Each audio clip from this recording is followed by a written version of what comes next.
নিয়ে দীর্ঘদিন ধরে এই নিয়োগ প্রক্রিয়া আদালত, প্রশাসন এবং চাকরি প্রার্থীদের আলোচনায় কেন্দ্রে রয়েছে। বর্তমানে সবচেয়ে বড় প্রশ্ন, ওয়েটিং তালিকাভুক্ত প্রার্থীরা কি চাকরির সুযোগ পাবেন নাকি গোটা প্যানেলই বাতিল হওয়ার সম্ভাবনা রয়েছে। প্রথমে বলে রাখা দরকার, এই বিষয়ে আদালত বা নিয়োগকারী সংস্থা চূড়ান্ত সিদ্ধান্ত ছাড়া কোনো ফলাফল নিশ্চিতভাবে বলা যায় না। তবে বর্তমান পরিস্থিতি এবং অতীতের বিভিন্ন মামলার ভিত্তিতে বিষয়টি বিশ্লেষণ করা যেতে পারে। আপার প্রাইমারি নিয়োগ প্রক্রিয়া বহু বছর ধরে আইনি জটিলতা মধ্যে রয়েছে। বিভিন্ন সময়ে মেধা তালিকা, ইন্টারভিউ নম্বর, সংরক্ষণ নীতি এবং নিয়োগ পদ্ধতি নিয়ে প্রশ্ন উঠেছে।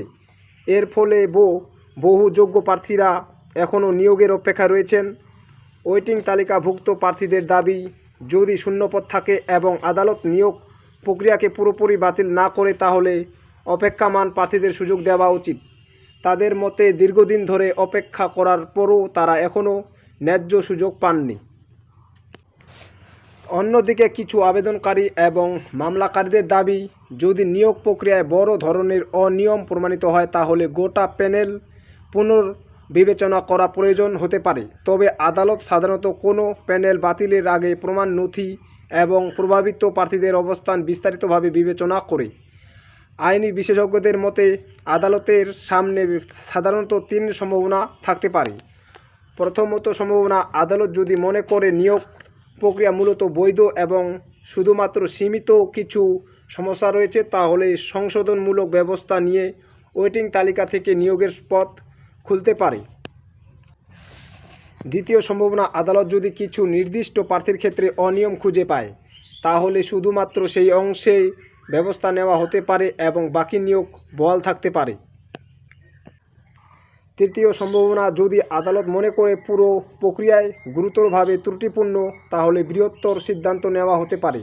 তবে এমন সিদ্ধান্তের ক্ষেত্রে আদালত সাধারণত যোগ্য ও নির্দোষ প্রার্থীদের স্বার্থকেও গুরুত্ব দেয়।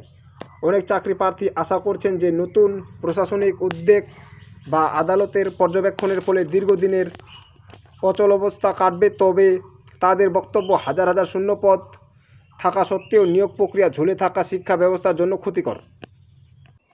বিশেষজ্ঞদের মতে, ভবিষ্যতে যদি কোনো নতুন নির্দেশ আসে তাহলে ডকুমেন্ট যাচাই, মেধা তালিকা পুনর্মূল্যায়ন বা ওয়েটিং তালিকা থেকে নিয়োগের মতো পদক্ষেপ দেখা যেতে পারে। তবে এগুলি সম্পূর্ণ সংশ্লিষ্ট কর্তৃপক্ষ ও আদালতের সিদ্ধান্তের উপর নির্ভর করবে। এই মুহূর্তে সবচেয়ে গুরুত্বপূর্ণ বিষয় হলো অফিসিয়াল নোটিশ এবং আদালতের নির্দেশের দিকে নজর রাখা। সামাজিক মাধ্যমে প্রচারিত নানান দাবি, গুজব যাচাই করা সত্য হিসেবে গ্রহণ করা উচিত নয়। আপার প্রাইমারি নিয়োগ সংক্রান্ত বিভিন্ন বিষয় অতীতে আদালতে বিচারাধীন ছিল এবং কিছু বিষয় এখনও আইনি আলোচনার অংশ হতে পারে।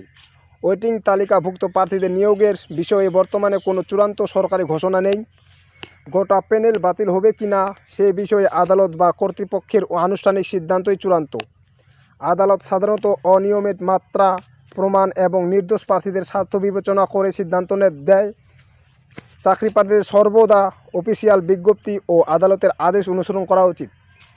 ধন্যবাদ।